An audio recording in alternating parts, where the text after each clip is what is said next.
For my third baby, I had a unexpected natural childbirth, and the nurses had to catch my baby.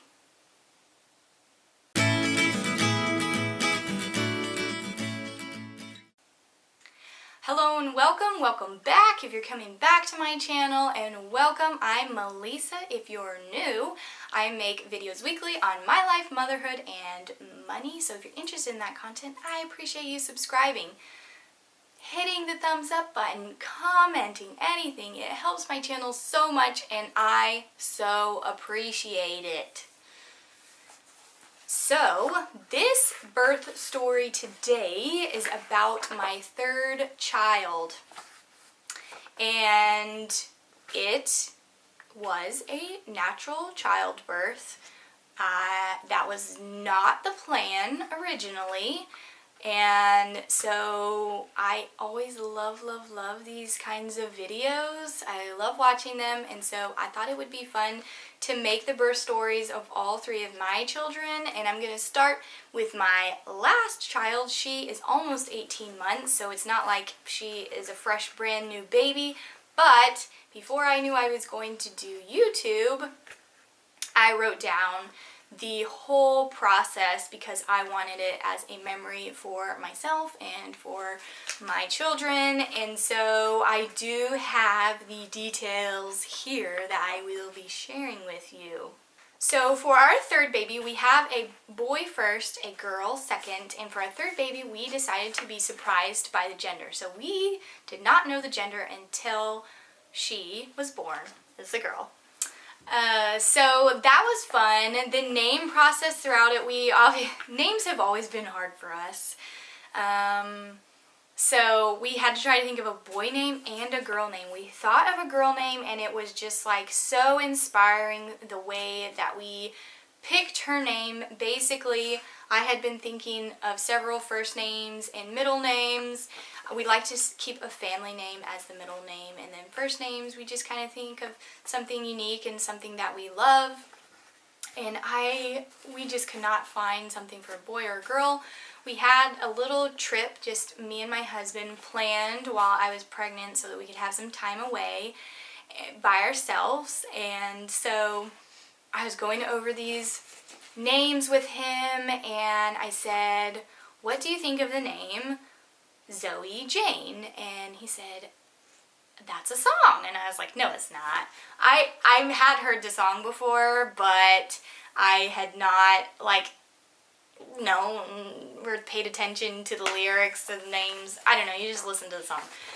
But, so he's like, "I love that song, and I have been listening to it for a long time," and it's actually about a father who is singing about his daughter, and he had it on his phone, and he started playing it right after I said that because we were driving in the car, and it was just like, bam, that's our girl's name if we're having a girl.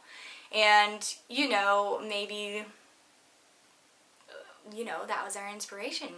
We had picked out the perfect name for our baby, who we did not know was a girl at the time.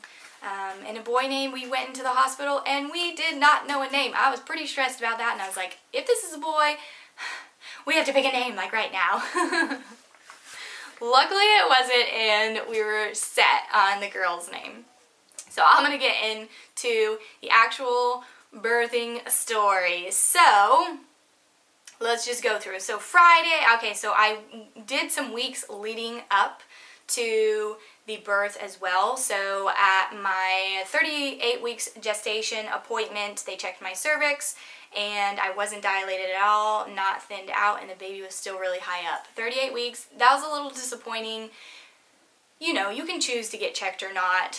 I did choose to do that. I think my last one, I was already dilated at that point, so that's why I was a little disappointed about that. But, everything's different. So 39 weeks gestation, they checked my cervix again, and I was dilated to a 1 and thinned out more, and the baby had dropped. So that was very good. So 40 weeks gestation, I had an appointment the day before my due date. they checked my cervix and I was dilated to a 2, and the midwife stripped my membranes. So for my first 2 children, that is what like put me into labor. So I was like, yes, please do this. I want to go into labor within 24 hours. And again, disappointment. It did not happen in 24 hours. So obviously it doesn't happen every single time. Happened for my first, but not for my third, sadly. So I scheduled an appointment. I was pretty sure I was going to go into labor like that weekend, but I scheduled an appointment for the next Friday for my 41-week appointment to see, just in case I hadn't gone into labor. So, obviously Friday, it was a Friday, was my due date. And so I was just trying to be patient to go into labor, and I was pretty tired, huge and uncomfortable, but I wanted the baby to come on its own. I didn't really want to be induced. So Saturday, again, let me just give you a little warning. This is like, it's birth stuff, so you know, children, if you don't want your children to hear this, you know, maybe make sure they're not around. So Saturday, the day after my due date, I did start losing my mucus plug, which again, some people are like, I went into labor within like a few hours of doing that. Not the case. So on Sunday, the next day around 3 p.m., I started having contractions, and they were about 10 minutes apart until I went to bed, but they weren't uncomfortable, so I decided to go to sleep. I really didn't want to be woken up by them and go into labor, but I wanted to get some sleep. So I did lose more of my mucus plug that day, and I said, still haven't decided on a boy's name. So Monday, I went to work in the office. I work just 2 days a week in the office, so I still went into work. I did actually bring a puppy pad to sit on at my desk. Not that my wire has broken for the other 2, but I did not want to make a mess if my wire broke at work, and so I did do that. And let's see, more contractions, and there was pain, but nothing super bad, so I just kept on waiting, kept on losing more of my mucus plug. Tuesday, I guess I did decide to work from home on the Tuesday. I worked from home to finish everything up. You know, for my maternity leave, I like to be super prepared, so I wanted to get everything done. So I was still having contraction, losing more of my mucus plug. I called to reschedule my appointment for the next day to see if any progress had been made. At that point, I was just tired. I had some stronger contractions, but I decided to go to bed, and I was able to sleep through them all through the night, which is good because I like to be well rested when I have my babies. So the next morning, I was still having contractions, and they were getting a little bit stronger. So they were still only about 10 minutes apart, so not super close together. But I was like, oh, I don't know, I've never been super sure before when going into the hospital. So, and I did have like twice that I went with my second because I was just unsure, and I didn't want that to happen and be sent home. But so I finished packing the hospital bag and the kids' bags before I left to go to my appointment, just in case. So I went to the doctor's at 9:15 with my second little girl. My son was at school, but my husband Josh, he wasn't able to come because he was trying to finish up as much work as he could before the baby came so that he could take a few days off or a week if possible. And although I wasn't thinking it was going to be today because the contractions seemed a little worse, I guess I was thinking it was going to be today because the contractions seemed a little worse. So the midwife checked me, and I was dilated to a 4, so I was super happy about that.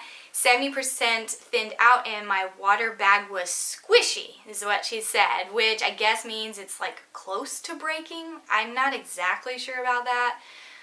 It was a super weird feeling because I could literally feel it sloshing around as she was like moving it. And I did have her strip my membranes again to see if that would help. But she said it might be today anyways because I was having contractions. She's feeling my belly as I was having. She was like, those are some strong contractions. Obviously, they were still bearable for me, which I'm grateful for. But she was like, yeah, you may be going into labor. So she did another strep B test just in case, because if I go past 41 weeks, then they have to do it again to make sure you're still good. So I did schedule to go into the hospital for them to break my water that Friday at 5 a.m. if I hadn't gone into labor, but I was pretty sure that I was like going into labor. So while I was having contraction, like I said, she felt it and she was like, whoa, that's a strong contraction. And I said, I even told her that I was having a contraction near the end, and she was just like, it's a very strong contraction. So she did say if the contractions were getting stronger, coming closer together, then to go into the hospital. So, usually about 5 minutes or less apart. And, but she said not to wait a whole hour, because sometimes they say, track them for a whole hour and see if they're 5 minutes or less. But she said, well, since you're dilated to a 4 and all this stuff, if they're coming strong, like, don't wait the whole hour, just go ahead and come on in. And so she's like, just gauge the strength of them and go in when I think it's time. And I'm like, when I think it's time all the time. I don't know. Okay, so 10 a.m. and I get out of the doctor's office and I'm on my way home, and I wanted to get something to eat. Chick-fil-A. I was pregnant. I was hungry. I wanted some food. And then I was like, okay, we need some groceries, because if I'm going into labor, we need some food at the house. So I decided to stop at Aldi's first. And so I got Layla in the buggy, and we're going in, and the contractions were getting stronger at this point, and to the point where when I had one, I had to stop and lean over the buggy. And there was this sweet lady, so sweet, that came up to me at one point and was like, "Are you alright?" And I was like, yeah, just pretty sure I'm going into labor, but it's okay. My other ones took longer, so I was like, it's fine. And so she was like so sweet, and then she was like, oh yeah, she started talking to me for a few minutes about her daughter and her daughter having babies and stuff. And I was like, yeah, this is my third, it's fun. And she wished me luck, so super sweet lady. And I did make it through the store and loaded everything up, and the contractions were a little closer together, maybe about 8 minutes apart, so still not 5 minutes yet. But I still wanted to get Chick-fil-A, and had to get gas in my van on the way home. And so I went to Chick-fil-A and I got gas, and so at 11:22 I called my husband as I was getting gas, and I was like, Josh, I'm driving home from the gas station, I think you need to come home, they're getting pretty bad, we need to go to the hospital. So I started trying to call my mom so that she could come to the house to get our daughter and then pick up my son whenever school got out. And so she didn't answer. And I was like, oh man. And she knows. She's like, call me anytime, I'll answer. And I'm like, why isn't my mom answering? Oh no. And so 12 p.m. I got home, unloaded the groceries, and I was only able to put away the cold stuff. All the other stuff I just had to leave in the bags, because I was just like, I can't. I'm stopping every second. Quite painful at this point. So I sat down to eat my yummy Chick-fil-A, and I called my sister over FaceTime, and we always talk on Wednesdays, and so it was a Wednesday. So I was still having contractions, only about 7 to 8 minutes apart, and I told her Josh was on his way home so we could go to the hospital. They were getting worse, and my back was hurting a lot. So the best way that I could get through the contractions was to lean over and sway my hips, which is a good position. That really did help me get through my contractions then, and then even when they got worse in the hospital as well. So 12:21, my mom finally called me back, an hour after I tried to call her. She was in the grocery store and she didn't hear her phone, so I was like, it's fine, I can wait. I can wait until you drive here, because she lives 30 minutes from our house. And so she drove here to be with Layla and then to go pick up Xander after he got out of school. So I finished eating, and then Josh took a shower, and so we could leave right when my mom got there. So at 1 p.m. we left to go to the hospital.